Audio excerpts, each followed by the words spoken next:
potrebbe parlare per ore del senso ultimo dell'amore e si potrebbe cercarlo lontano negli occhi di chi non somiglia a nessuno. È forse immerso nel mare profondo oppure si è perso nel centro del mondo, dell'utopia di un futuro migliore, del fatto che a volte possiamo sbagliare. Eppure è lì, a portata di mano, un gesto da accogliere, un sì detto piano, un tempo d'attesa che non passa mai, il patto che segni con quella che sei. Lo sai che i fiori d'inverno hanno un profumo più intenso, per ricordarci che l'estate arriverà. così l'amore lo vivi davvero quando non sembra abbia un senso. E sei disposto a rischiare sul serio, donando all'amore il senso più vero, la sua libertà. La sua libertà.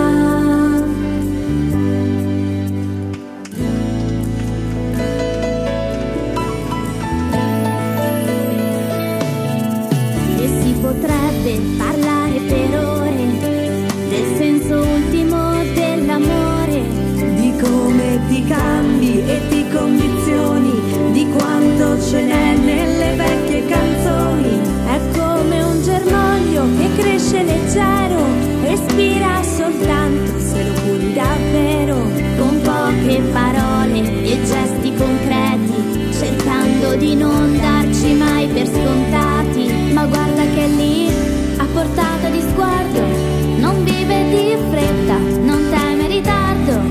È voglia di pace, rapporti sinceri, è fame di vita, di dolci pensieri.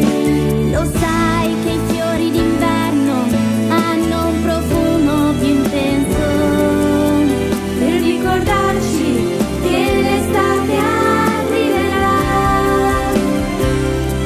così l'amore lo vivi davvero quando non sembra abbia un senso. E sei disposto a rischiare sul serio, donando all'amore il senso più vero, la sua libertà. La sua libertà.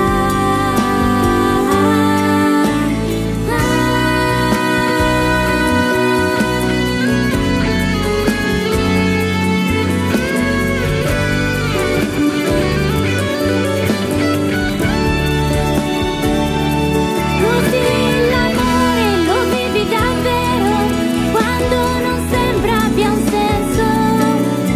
E sei disposto a rischiare sul serio, donando all'amore il senso più vero, la sua libertà. La sua libertà.